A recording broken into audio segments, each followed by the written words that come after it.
Hello বন্ধুরা, আয়াত কিচেনে আপনাদেরকে স্বাগত। আজকে আমরা তৈরি করব নিরামিষ সজনে ডাঁটা রান্না। দেখুন, নিরামিষ হলেও এর স্বাদ হবে অত্যন্ত সুস্বাদু। অবশ্যই আপনারা বাড়িতে ট্রাই করবেন। তাহলে চলুন বন্ধুরা, শুরু করা যাক। সর্বপ্রথম কড়াইয়ে তেল দিয়ে কিছুটা পরিমাণ আলুকে ভেজে নিতে হবে। তো আলু পাত্রের মধ্যে দেয়া হয়ে গেছে। এরপর এটিকে একটু লবণ এর মধ্যে এবং হলুদ গুঁড়ো পাউডার অ্যাড করে দিয়ে একটু নাড়াচাড়া করে নিয়ে এই আলুগুলোকে ভেজে নিতে হবে। তো আলু যতক্ষণ ভাজা হচ্ছে ততক্ষণ একটা মশলা বা পেস্ট তৈরি করার ব্যবস্থা করে নেওয়া যাক। তার জন্য 2 চা চামচ পরিমাণ এখানে সরিষা অ্যাড করে নিতে হবে এবং এরপর এর মধ্যে 2 চা চামচ পরিমাণ পোস্ত এবং এর মধ্যে তারপরে কিছু কাঁচা লঙ্কা। এখানে কোনো শুকনো লঙ্কা ইউজ হবে না, কাঁচা লঙ্কা। এরপর এটি পেস্ট বানিয়ে নিতে হবে। তো বন্ধুরা, এই আলু এখানে সম্পূর্ণরূপে ভাজা হয়ে গেছে। আলুগুলোকে এরপর তুলে নিতে হবে।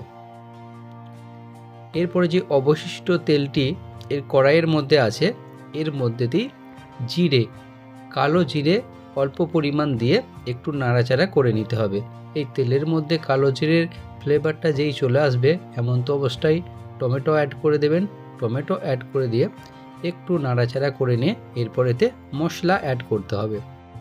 মশলা কিন্তু খুবই সীমিত, যার মধ্যে স্রেফ হলুদ গুঁড়ো পাউডার এবং কাশ্মীরি লঙ্কা পাউডার এবং লবণ, ব্যাস এটাই হলো মশলা। এর বেশি আর কোনো মশলা ইউজ করব না।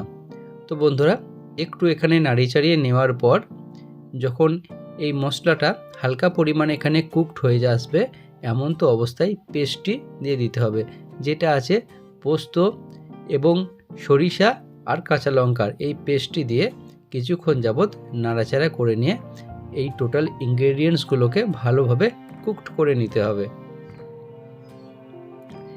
এরপর অবশিষ্ট যে জলটা আছে ওটাও এর মধ্যে দিয়ে দিলাম।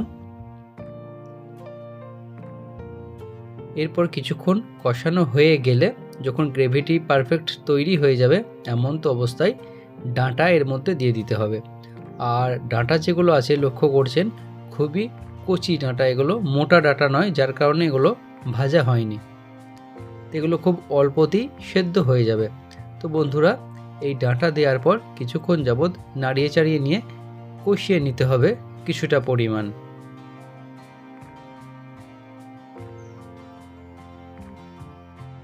তো আমাদের ডাঁটা এখানে কষানো হয়ে গেছে আর দেখতেই পাচ্ছেন এর টেক্সচারটাও পারফেক্ট চলে এসছে। তো বন্ধুরা, এরপর এর মধ্যে ভেজে রাখা আলুগুলোকে অ্যাড করে দিতে হবে।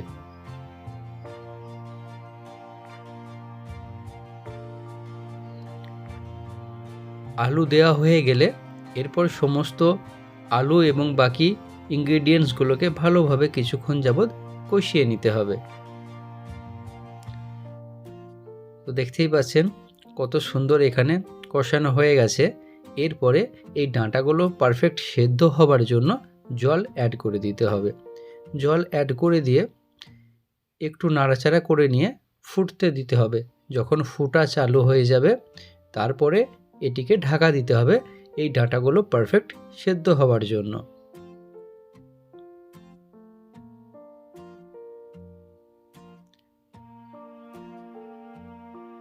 তো ঢাকা দেওয়া হয়ে গেছে। এইভাবে কিছুক্ষণ সময় পার হয়ে গেছে। এরপর ঢাকনাটি খুলে নেব আর আমাদের নিরামিষ ডাঁটা রান্না সম্পূর্ণ এখানে রেডি হয়ে গেছে। তো বন্ধুরা, এইভাবে খুব সহজে আপনারা নিরামিষ ডাঁটা রান্না তৈরি করে নিতে পারেন।